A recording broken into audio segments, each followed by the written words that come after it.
آج بھی فتح کا جشن منا نہیں پا رہے ہو، بلکہ پھر جھک کر کے ان کے ساتھ معاہدہ ایگریمنٹ کرنے پر مجبور ہو. یہ فتح ان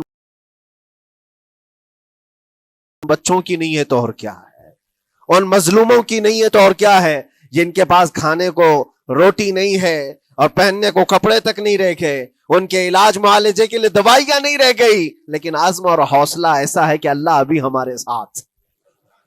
میرے عزیزو، ان کے توکل اور ان کے عزم کے متعلق یہ صرف اور صرف اخبار کی باتیں نہیں ہیں، سوشل میڈیا کی باتیں نہیں ہیں.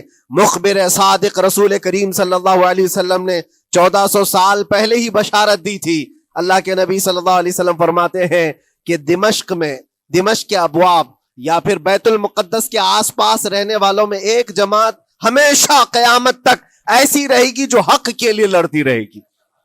حضور پاک صلی اللہ علیہ وسلم فرماتے ہیں حق کے لیے وہ لڑتی رہے گی، قیامت تک ایک جماعت ہوگی. اور ان کی فضیلت میں میرے آقا فرماتے ہیں کہ ان لا یضرهم خذلان من خذلهم، ان کو دھوکہ دینے والوں کا دھوکہ ان پر کچھ اثر نہیں کرے گا، یا پھر ان کو چھوڑ دینے والے یا ان کی بات نہیں کرنے والے، یہ سب چیزیں ان کو کچھ بھی ضرر نہیں پہنچائیں گی.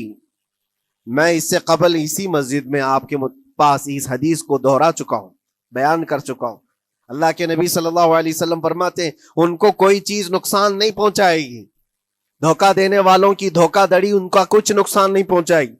آپ ہو سکتا ہے سوال کریں، عمارتیں ٹوٹ کر راکھ میں بدل گئی، ہزاروں بچے قبروں میں سو گئے، کتنی عورتیں بیوہ ہو گئیں، کتنوں کے گھر اجاڑے گئے، کتنوں کے ہاتھ پیر توڑے گئے ہیں، بمباری میں وہاں پر کون صحیح سلامت رہا، 2 لاکھ کے قریب لوگ متاثر ہوئے، اور مولانا آپ کہتے ہیں حضور نے فرمایا حدیث میں ان کو کچھ نقصان نہیں ہوگا.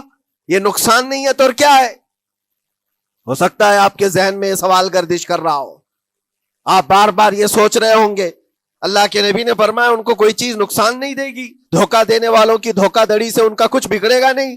اتنا تو بگڑ چکا، پورا راکھ میں بدل گئے، علاج کرانے کے لیے دوائی تک نہیں ہے، تو پھر کیا؟ اللہ کے نبی نے کیا فرمایا کہ ان کو نقصان نہیں پہنچے گا، ان کو ضرر نہیں ہوگا. پھر یہ ساری تکلیفیں اور یہ ضرر کیا ہے؟ میں بتاتا ہوں میرے عزیزوں، جسم کا نقصان، جان کا نقصان، مال کا نقصان، جائیداد کا نقصان، یہ اللہ کے نبی نے نہیں فرمایا. یہ نقصانات مومن کے لیے کوئی معنی نہیں رکھتے. اگر ایمان سلامت ہے تو پوری کائنات سلامت ہے، اور یہ اللہ تبارک و تعالیٰ نے آج تک ان کے ساتھ رکھا ہے. ان کا ایمان محفوظ ہے، ایمان موجود ہے، جس کی وجہ سے یہ سارے نقصانات کچھ معنی نہیں رکھتے. اس لیے کہ یہ تکلیفیں، یہ جو ساری مصیبتیں آئی ہیں، اس پر تو اللہ تعالیٰ نے اجر عظیم کا وعدہ فرمایا ہے، اجر عظیم کا وعدہ فرمایا ہے. ہاں اگر ایمان ہی چلا جاتا تو پھر کون سی جنت ملتی، کون سی خوشبو جنت پاتے؟ کچھ نہیں ہوتا. ایمان سلامت ہے، جس کی وجہ سے انہیں دنیا میں بھی اللہ سرخروئی عطا فرمائے گا. ایک بھی جگہ سے کہیں ان نہتے مسلمانوں کو جو غریب مظلوم ہیں اور ٹوٹے پوٹے ہاتھوں اور ٹکڑے پہنے ہوئے بچے ہیں، ان کو کوئی یہ نہیں کہتا کہ یہ ظالموں کے لوگ ہیں، بلکہ ہر کوئی یہ کہتا ہے ایک ظالم کے خلاف جس کے پاس دنیا کے سارے آئٹم پاور ہیں، لیکن یہ نہتے بچے کھڑے ہیں، دعائیں بھی ان کے ساتھ ہیں اور رحمت الہی بھی ان کے ساتھ ہے. سلام ہے ان غزہ کے مظلومین کو. اور وہاں تو بچے، مرد تو مرد، عورتیں. آپ نے سنا ہوگا ان جوان لڑکیوں کا، میں نے دیکھا تھا، وہ کہہ رہی تھی کہ ہم رات کو برقع پہن کر کے اور رات کو ہم حجاب پہن کر کے سو جاتی ہیں، اس لیے کہ بمباری میں جب گھر تباہ ہو جاتے ہیں، صبح لوگ لاشیں اٹھانے آتے ہیں تو کہیں ہم بے پردہ لاشوں میں نہ مل جائیں. سلام ان بہنوں کو. آج وہ عورتیں سبق لیں ان سے جن کو اللہ نے ہر طرح کی نعمتیں دی ہے. تمہارے گھر میں جائیداد بے پناہ ہے، مال و دولت بے پناہ ہے، کپڑے روز بدلنے کے لیے تمہارے پاس ہیں، سب رکھ کر کے تم عورتوں کو آج ہم بازاروں میں جو بے پردہ دیکھتے ہیں، یہ شادی محلات میں ہر جگہ جو عورتوں کی بے حیائی اور بے پردگی دیکھ کر پھر میں سوچتا ہوں سلام ان بہنوں کو جو موت کی رات بھی حجاب ہٹانا نہیں چاہتی، اس لیے کہ دنیا سے جائیں تو اللہ کی بارگاہ میں حجاب کے ساتھ جائیں. یہ ایمان ہو تو پھر اللہ تبارک و تعالیٰ کی مدد بھی آتی ہے، نصرت الہی آتی ہے. مجھے بتاؤ میرے عزیزو، 50,000 کا خون کر دینے والا وہ ظالم اور غاصب اسرائیل وہ اپنے 200 قیدیوں کو چھڑا کیوں نہیں سکا؟ وہ حاصل کیوں نہیں کر سکا 200 لوگوں کو؟ بلکہ ان میں سے 5 لوگوں کو کیوں نہیں حاصل کر سکا؟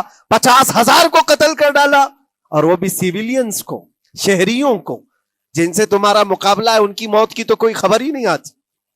جو تم سے برسر پیکار ہیں، جو لڑ رہے ہیں، ان کے موت کی خبر نہیں آتی۔ بچوں کی موت، عورتوں کی موت، ہاسپٹل میں موت، یہ سارا جو ناچ دیکھا گیا ہے 15 مہینے سے ہم دیکھتے آئے۔ لیکن افسوس اس بات کا ہے میرے عزیزوں، اللہ کا عذاب ان ظالم بادشاہوں پر بھی آئے گا جو ان کی موتوں پر دیکھ کر تماشے کر رہے ہیں۔ وہ اپنی عیاشیوں میں مصروف ہیں، وہ اپنے عیش قدوں میں شراب نوشی اور کباب خوری پر مصروف ہیں، اور ان بچوں کی تڑپتی ہوئی لاشوں پر وہ اپنی کرسیاں سجائے بیٹھے ہیں۔ وہ عرب کے ظالم بادشاہ کہاں ہیں جن کے گھروں میں سونے کے ٹوائلٹ بنائے گئے ہوں، جو سونے کی کرسی پر بیٹھ کر کے حکومت اور تخت بچھاتے ہوں؟ میرے عزیزوں، ان کی بھی پکڑ آنے والی ہے، آپ انتظار کرو، کیونکہ اللہ تعالیٰ قرآن میں فرماتا ہے وَسَيَعْلَمُ الَّذِينَ ظَلَمُوا أَيَّ مُنْقَلَبٍ يَنْقَلِبُونَ، ان قریب ظلم کرنے والے یہ پہچان لیں گے کہ اللہ ان کو کس پلٹی میں گرائے گا، وہ کس پلٹی میں، کس کھائی میں جا کر کے گریں گے۔ اندازہ کرو، ظالم صرف وہی نہیں ہے جو بمباری کرتا ہے اور قتل عام کرتا ہے، ظالم وہ بھی ہے جو تماشائی بن کر کے لوگوں کا سپورٹ کرتا ہے، ان لوگوں کو سراہتا ہے جو ظلم کر رہے ہیں۔ افسوس کا مقام ہے، وہ چیختے رہ گئے، چلاتے رہ گئے ہیں، اور پھر اخیر میں وہ بچوں نے پکار کر کے یہ بھی کہا ہمیں کسی جگہ سے مدد کی امید نہیں ہے، نہ ہمارے پڑوسی ملک سے، نہ کسی بہت بڑے مسلم بادشاہ سے، ہمیں امید ہے فتح کی اور مدد کی تو پروردگار عالم سے ہے۔ اور یقیناً مومنوں کے لیے اللہ نے یہی فرمایا وَعَلَى اللَّهِ فَلْيَتَوَكَّلِ الْمُؤْمِنُونَ، اور مومنوں کو چاہیے کہ صرف اللہ ہی پر بھروسہ کریں۔ میں نے دیکھا ہے میرے عزیزوں، یہ دنیا صرف اور صرف لالی پاپ پکڑا سکتی ہے تمہیں، ان کے ہاں مدد کی کوئی گنجائش نہیں ہے، یہ ہمارے ساتھ کھیلتے ہیں، ان کے دلوں کے اندر سے رحم غائب ہے۔ یہ بچوں کی تڑپتی ہوئی لاشوں کو دیکھ کر کوئی آواز تک نہیں اٹھاتا، جو آواز اٹھانے والا اس کو کیس کر کے بند کر ڈالیں گے۔ جو بھی اگر مظلوموں کے لیے آواز اٹھائے، ان کا پرچم لہرائے، تو کتنے تو یہاں پر FIR ہو گئے، بند کر دیے گئے۔ کیوں؟ مظلوموں کے لیے آواز اٹھانا کیا یہ ہمارا رائٹ نہیں ہے، ہمارا حق نہیں ہے؟ تم ظالموں کے لیے علل اعلان بات کر سکتے ہو، ہم مظلوموں کی بات بھی نہیں کر سکتے؟ کیسی بات ہے میرے عزیزو؟ ہم جس دنیا میں جی رہے، اسی لیے میں آپ سے کہتا ہوں اٹھو وہ گر نہ حشر نہ ہوگا پھر کبھی، دوڑو کہ زمانہ چال اپنی چل گیا، قوت عشق سے ہر پست کو بالا کر دو، دہر میں نام محمد سے اجالا کر دو۔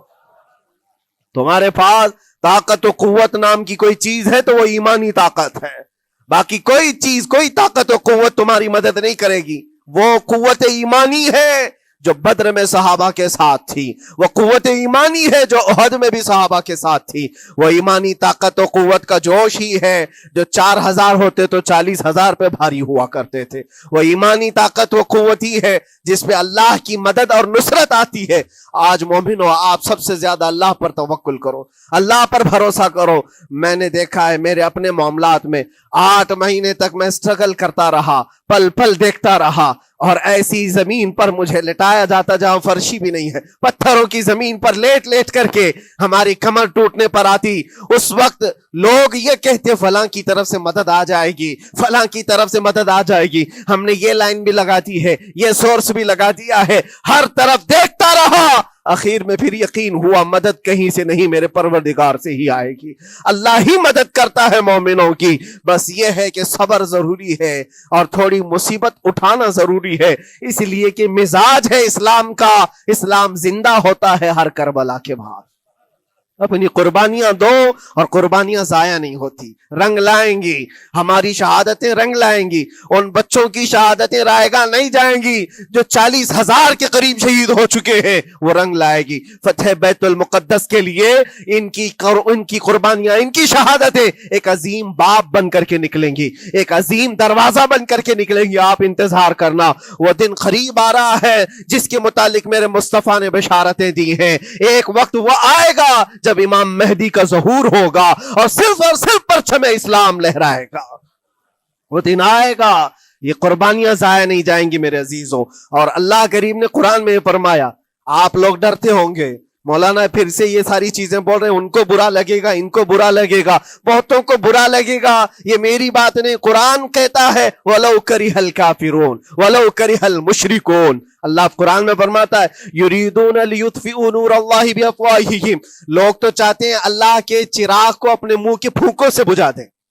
اللہ کے چراغ کو اپنے منہ کے پھونکوں سے بجھا دیں۔ اللہ کا چراغ اسلام ہے، اللہ کا چراغ یہ قرآن ہے، اللہ کا چراغ رسول پاک کی ذات ہے، اور ظالم یہ چاہتے ہیں اپنے منہ کے پھونکوں سے اس چراغ کو بجھا دے، اور قرآن کہتے ہیں واللہ متم نورہ، اللہ تعالیٰ اپنے نور کو، اپنے چراغ کو مکمل کر کے رہے گا اور پوری دنیا میں غالب آ کر رہے گا۔ آخر میں یہ جملہ اللہ نے فرمایا، اگرچہ کافر یہ بات ناپسند کرتے ہوں، اگرچہ مشرک یہ بات ناپسند کرتے ہوں، میں نہیں کہہ رہا، اللہ کہہ رہا ہے یہ بات تو بری لگے گی ہی۔ ایسا کیوں بولتے ہیں؟ اس لیے کہ یہ ہونے والا ہے جو قرآن نے کہا، یاد رکھو زمین اوپر جا سکتی ہے، آسمان نیچے آ سکتا ہے۔ مسجد پاک میں ایک روحانیت ہے جس کو ہم بھی محسوس کرتے ہیں اور آپ بھی محسوس کرتے ہیں۔ دور دراز علاقے میں جہاں کہیں پر بھی ہو، ہم پروگراموں کو ختم کر کے جمعہ یہاں پڑھنے کی خواہش رکھتے ہیں۔ اللہ تبارک و تعالی یہ رشتہ روحانیت کو سلامت رکھے۔ آج کے حالات کے اعتبار سے ایک چیز بہت عام ہو گئی ہے اور وہ ہے موت۔ موت کا فلسفہ سب کو پتہ ہے، موت سے لوگ گھبراتے بھی ہیں، ڈرتے بھی ہیں، اور ایک نیوز بنتی ہے، خبر بنتی ہے، لیکن اب کے زمانے میں تو ایسا لگ رہا ہے موت اتنی عام کر دی گئی ہے کہ لوگ 2 منٹ 3 منٹ افسوس کرنے کے بعد پھر اس کو بھول جاتے ہیں۔ جنگوں میں جو موتیں ہو رہی ہیں ان موتوں کا تو شمار ہی کیا ہے۔ آج ایک آنکڑا جو بتا دیا جاتا ہے، ایک عدد جو ہم کو بتا دی جاتی ہے، وہ اپنی جگہ پر، لیکن حقیقت کیا ہے، میدان میں کیا چل رہا ہے، یہ اللہ بہتر جانے، اور ان علاقے کے لوگ جن کے ساتھ یہ مصیبتیں آئی ہیں وہ بہتر جانے۔ عزیزان گرامی وقار، پوری دنیا میں ظاہر سی بات ہے آج بھی سینسیٹیو لوگ موجود ہیں، حساس لوگ موجود ہیں، جو موت کو کیا زخم کو بھی برا سمجھتے ہیں۔ ظلم کے طریقے سے مارا ہوا زخم، اس کی ہر آدمی نندا کرتا ہے، مخالفت کرتا ہے۔ موت تو بڑی چیز ہے، لیکن ہم نے دیکھا ہے کہ ایک جانور کے بچے کو بھی اگر کوئی مارے تو آج جانوروں کے رائٹس کے، ان کے حقوق کی تنظیمیں موجود ہیں جو ان کی حفاظت کے لیے آگے بڑھتے ہیں اور پھر آواز اٹھاتے ہیں۔ بلکہ آپ اگر کسی جانور کو مارتے ہوئے دیکھے گئے تو یہ تنظیمیں آپ کو جیل تک پہنچا سکتی ہیں۔ ان کے حقوق کی آواز اٹھانے والے بھی موجود ہیں، بلکہ انوائرمنٹ کے لیے بھی تنظیمیں موجود ہیں۔ درخت کو کاٹنے نہیں دیا جاتا کہ اگر پیڑ پودے بھی کوئی کاٹ رہا ہے تو اس کے لیے بھی سخت قانون ہے، بلا وجہ اگر کوئی کاٹ رہا ہے تو اس کو جیل بھی ہو سکتی ہے، اس کا ریپلیسمنٹ چاہتی ہے دنیا۔ پیڑ پودے پتے اور جانوروں کو کاٹنے کے لیے بھی منع کیا گیا اور ان کی حفاظت کے لیے تنظیمیں موجود ہیں، تو پھر انسانوں کی زندگیوں کی حفاظت کے لیے بھی آلریڈی موجود ہیں، ایسا نہیں ہے۔ لیکن دوہرا معیار ہے پوری دنیا میں۔ عام انسان جس کا تعلق اسلام سے نہیں ہے وہ مرے تو پوری دنیا چیخ اٹھتی ہے، اس کے موت کے لیے آواز اٹھاتی ہے، اس کے انصاف کی بات کرتی ہے۔ لیکن اسی دنیا کا دوہرا معیار یہ ہے کہ مسلمان بچے قتل ہو جائیں، مارے جائیں، تو پھر اس کے لیے وہ ایسا پیش کرتے ہیں جیسے ان کو سانپ سونگھ گیا ہو، کوئی رحم نام کا جذبہ ہی نہیں رہ گیا۔ کسی کے دل کے اندر سے یہ ہوک اٹھتی ہوئی نہیں دکھائی دیتی کہ کم از کم اسلام دشمنی اور سب چیزوں کو بالائے طاق رکھ کر کے انسانیت کے نام پر کوئی بات کرتا کہ 6 ماہ کے بچوں کا کیا قصور ہوتا ہے، 1 سال کے بچے دودھ پیتے بچوں کا کیا قصور ہوتا ہے۔ ان لوگوں کو جس طرح سے تہ تہ کر دیا گیا، مار کر ختم کر دیا گیا۔ عزیزان گرامی وقار، یہ پوری دنیا میں آج جو چل رہا ہے اس پر میں کچھ باتیں عرض کرنا چاہتا ہوں۔ موت کسی بھی زمانے میں عام نہیں ہے، بلکہ ایک بڑا حادثہ سمجھا جاتا ہے اور اس کی نندا کی جاتی ہے، اس کی مخالفت کی جاتی ہے جو زبردستی کسی کا قتل کیا جائے۔ یہ اور بات ہے کہ دنیا طاقت کی پجاری ہے, دولت کی پجاری ہے. جس کے پاس زیادہ طاقت ہے, جس کے پاس زیادہ دولت ہے, لوگ اس کی حمایت میں کھڑے ہوتے ہیں.